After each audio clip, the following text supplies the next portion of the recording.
Good morning, HMS 7. We're back now with another jump start on Wednesday morning. It's great to see everybody here in the building. At this moment, I'd like you to turn and stare awkwardly at your neighbor. No talking. Turn and stare awkwardly at your neighbor.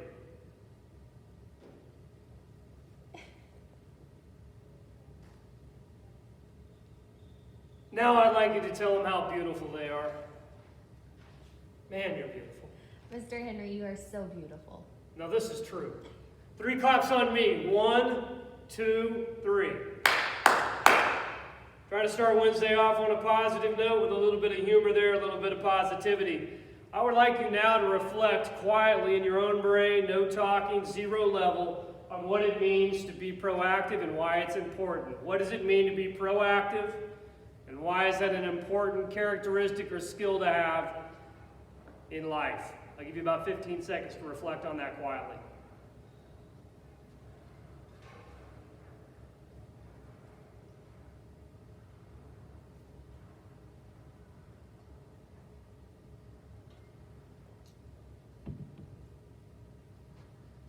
Hopefully you came up with some good answers in your head in terms of what it means to be proactive and why it's important to be that way. Again, a non-proactive approach to life is I'm not good at this. A proactive approach is this might take some time and effort. We've listed numerous examples over the course of the last couple of weeks of people that symbolize that idea of being proactive. But being proactive, what it is a mindset that knows that you can accomplish anything through time and effort. Now, you might not end up being the best there ever was at something, but you can continue to improve and grow and get better with the mindset of this may take some time and effort. Second piece there in terms of what a mindset is and what a proactive mindset is that if the first thing you try doesn't work, there's a lot of other options to try to make things work. So again, the first thing you try doesn't work, there are many other options to try in order to make things work. That's a proactive mindset. Why that proactive mindset is important is that it keeps you moving. It lets you know that there are choices, there are ways to make things better. It helps you improve upon things. Our historical example today as a proactive mindset through the life he lived is Alexander Hamilton. Many of you have probably already watched the musical Hamilton. His life definitely symbolizes what it means to be proactive and why it's important to be proactive. If you know anything about the musical or anything about Alexander Hamilton, one of our founding fathers, basically considered the author of the United States Constitution, a document that stood up over the course of time, over several centuries, and is still in existence today and helps form the basis or the backbone of how the American system operates. Alexander Hamilton, if you know anything about him, he was orphaned at 12, which means his mother died. And instead of inheriting what his mother had, their property, her belongings, they were given to another man. He was orphaned, left alone, eventually he and his brother were separated. Alexander Hamilton, instead of saying, this is too hard, this may be something I can't do, this may be something I should give up on, decided to take a proactive approach. So I want you to imagine yourself at 12. That'd be the age of most people in this building, 12 to 13 years old. To have the only person in the world that provided for you, your mother, suddenly died, and to be orphaned with no one there to take care of you. What would you do that would be proactive, that would not be, I'm going to quit on life, I can't do this anymore? What would be something you could do proactively? I'll let you think about that for about 15 seconds.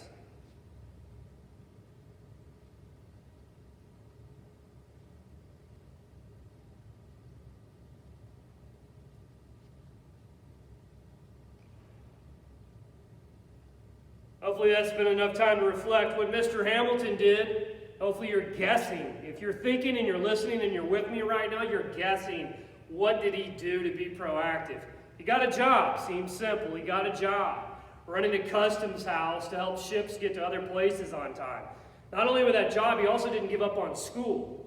He continued to school and educate himself. And then eventually he earned enough money to come to the land of opportunity at the time, which was the United States of America. So yes, Alexander Hamilton was also not only an orphan, but an immigrant. He immigrated to the United States, schooled himself at Boston University, rose to the occasion as a lawyer, and then eventually when the United States went to war with the British colonies, he joined the militia and became part of George Washington's army. Alexander Hamilton did all that, and then he eventually helped craft the United States Constitution and became a member of George Washington's cabinet, before being tragically killed in a duel by Aaron Burr. That occurred, things that would happen 200 years ago when you had disagreements, you handled them in the street. Don't do that anymore. Because we're talking about Alexander Hamilton, he's going to be our trivia question for Wednesday Trivia. It's simply this: what power is Alexander Hamilton credited with adding to the United States Constitution, and why is that power significant today? Why was it significant at the time? We already know through a conversation here briefly that Miss Evans does not know this answer. So we're going to give you a couple of seconds to generate this answer to your teacher. If you get it right, we'll come around and reward you. I'm going to give it to you here in a second. I'm going to give you 10 seconds to figure it out.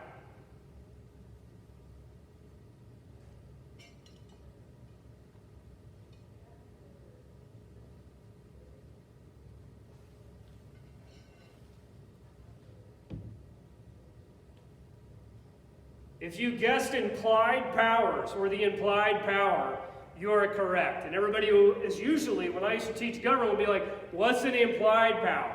An implied power is something that's not written down. So he's credited with putting together the implied powers, or an implied power, which is a power that's not written down. And the reason this power is so significant and why it's so important was that he realized over 200 years ago that life was going to change. That life was about change over time, and you had to put a power in the Constitution that would make way for change. For example, the reason this is so important and why the implied power is so important is something like minimum wage. Because Congress was given the power to regulate commerce, they were also allowed to create a minimum wage. And 200 years ago, there wasn't a minimum wage. But through the implied power, or powers not specifically written down, we now have a minimum wage to try to increase the pay that American citizens get. That's just one small piece of what there's in the implied powers. The second piece there, voting rights. They used implied powers to make sure all Americans received the right to vote, which is listed to them for the Constitution. So if you guessed implied powers and the why it's significant, that it makes room for change over time, and it's added powers added things like the minimum wage and voting rights to all Americans. Kudos to you. You've defeated Miss Evans and most people in the building outside of your history teachers. Last thing today, drama club auditions. They start Thursday and Friday. When? Thursday and Friday. When? Thursday and Friday. They will be Thursday and Friday. Where? HMS 8. Where? HMS 8. It will be 3:30 to 5 o'clock. You can ride the shuttle from the gym to HMS 8. Your parents will need to pick you up at HMS 8 at 5 o'clock.